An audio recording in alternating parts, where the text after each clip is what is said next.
CA course का syllabus इतना vast है कि इसे याद कैसे रखें और टाइम कहाँ है रिवीजन करने का, और वो भी 3 टाइम्स रिवीजन बिफोर एग्जाम।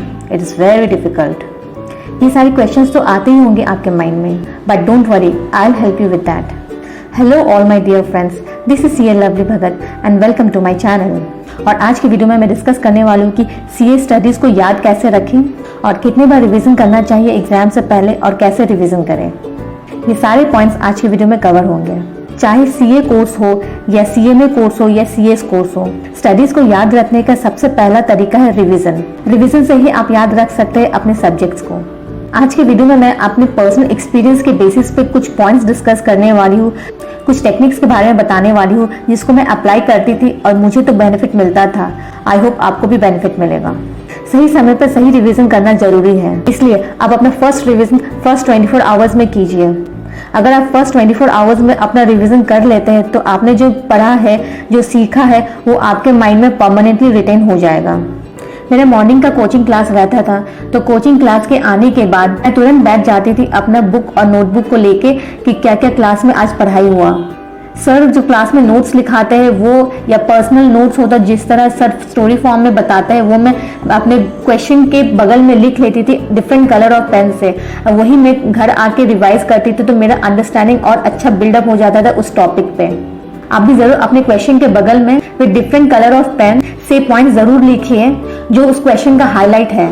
इससे आप जब रिवीजन करने बैठेंगे और वो पॉइंट्स को पढ़ेंगे तो आप अच्छी तरह रिकॉल कर पाएंगे कि सर क्या समझाए थे इस प्रॉब्लम सम्स के रिलेटेड। और दूसरे दिन क्या क्लास में होगा वो तो एक दिन पहले सर बता ही देते थे, वो मैं जरूर एक बार गो थ्रू कर देती थी, चाहे ऊपर ऊपर सही, लेकिन हाँ उस पॉइंट्स के बारे में थोड़ा पढ़ लेती थी, ताकि अगर सर क्लास में स्टार्ट करते हैं पढ़ाना तो वो जो पॉइंट्स है या वो जो टॉपिक है वो मेरे लिए नया ना हो। सो फ्रेंड्स, अगर आप ये टेक्निक को फॉलो करते हैं then I am telling you it will give you massive impact on your understanding on that topic in your class. So first revision आप 24 आवर्स में कीजिए। अब जो सेकंड रिवीजन है आप विद इन 1 वीक में कीजिए। मैं अपने लिए वीक में एक दिन ऐसा रखती थी कि जिसमें मैं पूरे वीक में क्या क्या पढ़ाई हुआ क्लासेस में वो रिवाइज करती थी।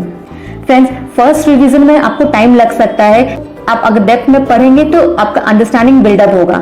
सेकंड रिवीजन में आपको उतना टाइम नहीं लगने वाला, क्योंकि आप ऑलरेडी वो अंडरस्टैंड कर चुके हैं और एक बार रिवाइज कर चुके हैं। तो अगर आप सेकंड टाइम रिवीजन करेंगे तो उतना टाइम नहीं लगेगा जितना फर्स्ट रिवीजन के टाइम लगा था। अब नेक्स्ट है थर्ड रिवीजन।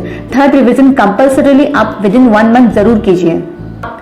इसमें आप इंपॉर्टेंट पॉइंट्स को जरूर से हाईलाइट कीजिए, because everything is not important in the syllabus. You should be knowing it that what are the topics you need to focus on. ऐसे भी आपके कोचिंग क्लास के टीचर हाईलाइट करा ही देते हैं कि क्या इंपॉर्टेंट है इस टर्म के लिए और क्या नहीं, तो उससे आपको बहुत हेल्प मिल जाएगा रिवीजन करने के लिए। So take another thin notebook and write all those highlighted points and also time to time recall in your mind. Friends, before appearing for exam, it is my humble request to solve at least 5 years past papers, RTP's suggested answers of institute, because you might get common questions with all these papers. जब पास paper solve करते हैं तो उसमें कुछ questions repeat आता है। Theory subjects का वो पॉइंट नोट कर लीजिए, ये आपके टर्म के लिए भी इम्पोर्टेंट हो सकता है। अगर आपको थ्योरी सब्जेक्ट डिफिकल्ट लगता है जैसे लॉ, ऑडिट या टैक्स, तो आप एक काम कर सकते हैं, आप उस टॉपिक को अपने हिसाब से स्टोरी फॉर्म में कन्वर्ट कर लीजिए। इस टेक्निक से टॉपिक याद रहती है। नहीं तो आप उस टॉपिक को समझकर खुद को ही समझाइए in front of mirror as if you are a teacher and you are making your student to understand that topic. It will help you to retain this topic in your mind. Law के section के लिए तो मैं एक separate thin notebook रखती थी जिसमें मैं केवल लॉ के सेक्शन ही लिखती थी, और मैं रोज सुबह उठकर सबसे पहले ये नोटबुक रीड करती थी और उसके बाद ही अपना डेली रूटीन का स्टडीज करती थी। और रात को ठीक सोने से पहले उस लॉ वाले नोटबुक को फिर से रिवाइज करती थी और उसके बाद ही सोती थी। मैं अलग से कोई एक्स्ट्रा एफर्ट नहीं डालती थी उस सेक्शंस को लर्न करने में, बट इस टेक्निक से मुझे सेक्शन याद हो जाता था, क्योंकि सोने से पहले आप कुछ भी पढ़े और जब तक नींद ना आए तब तक आप अपने माइंड में उस पॉइंट्स को रिकॉल करते रहें और सुबह उठते ही उसी टॉपिक को वापस से रिवाइज करें, तो आपका जो सबकॉन्शियस माइंड है वो ऑटोमेटिकली उस पॉइंट को या उस टॉपिक को आपके दिमाग में रिटेन कर देता है। और ये टेक्निक आप लॉ के सेक्शन के लिए ही नहीं बल्कि अदर सब्जेक्ट के लिए भी अप्लाई कर सकते हैं जो आपके लिए डिफिकल्ट हो। मेरे लिए लॉ का सेक्शन याद करना बहुत मुश्किल होता था, इसलिए मैं इस टेक्निक को लॉ के सेक्शन के लिए ही अप्लाई करती थी केवल। और मैं हमेशा ट्राई करती थी कि मेरा जो रिवीजन नोटबुक हो वो थिन हो, क्योंकि एक तो ये है कि हमें नोट्स ऐसा बनाना चाहिए कि जो शॉर्ट हो और जो एग्जाम के एक दिन पहले रिवाइज कर सके, क्योंकि एग्जाम के एक दिन पहले सब्जेक्ट का सारा टॉपिक को रिवाइज करना बहुत जरूरी होता है, इसलिए नोट्स टू द पॉइंट होना चाहिए। और मेरे लिए एक और बेनिफिट होता था ये थिन नोटबुक से, कि अगर मैं कुछ देर तक बैठकर प्रॉब्लम सॉल्व करती थी तो मुझे टायर्डनेस आता था, तो मैं वॉक करने लग जाती थी। तब मैं वॉक करते करते वो रिविजनल नोटबुक को पढ़ने लगती थी। इससे मेरा रिविजन भी हो जाता था, मेरा टाइम भी यूटिलाइज हो जाता था और मुझे रिफ्रेशमेंट भी मिल जाता था। मैं अर्ली मॉर्निंग स्टडीज में बिलीव करती थी। मुझे अगर प्रैक्टिकल प्रॉब्लम कुछ समझ में नहीं आता था तो मैं ट्राई करती थी कि उस प्रैक्टिकल प्रॉब्लम को अर्ली मॉर्निंग शांत दिमाग से सॉल्व करने के लिए। बहुत हद तक मुझे इस टेक्निक से बेनिफिट मिलता था। और अगर कोई प्रैक्टिकल प्रॉब्लम का कुछ इश्यू ना भी हो आपके लिए, तो अगर फ्रेश माइंड शांत दिमाग से आप कुछ नया टॉपिक भी स्टार्ट करें पढ़ने के लिए, तो आपका माइंड बहुत जल्दी रिटेन कर लेता है उस टॉपिक को। ऐसा तो होता था मेरे संग।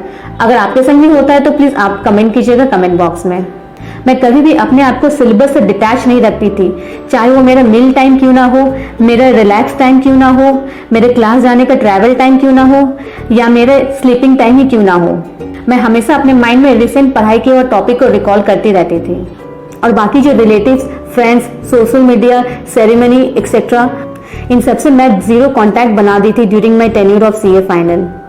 मुझे सीए इंटर में इतना टाइम लग गया था कि मैं एक सिंगल लूप होल नहीं छोड़ना चाहती थी मेरे सीए फाइनल क्लियर करने के लिए। आई नो ये थोड़ा वियर्ड बिहेवियर था, लेकिन ये वियर्ड बिहेवियर ही आपको सक्सेस की तरफ ले जाएगा।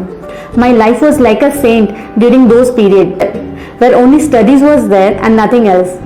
So friends, it is very much compulsory that you have to isolate yourself from all the distractions in order to get victory in CA course.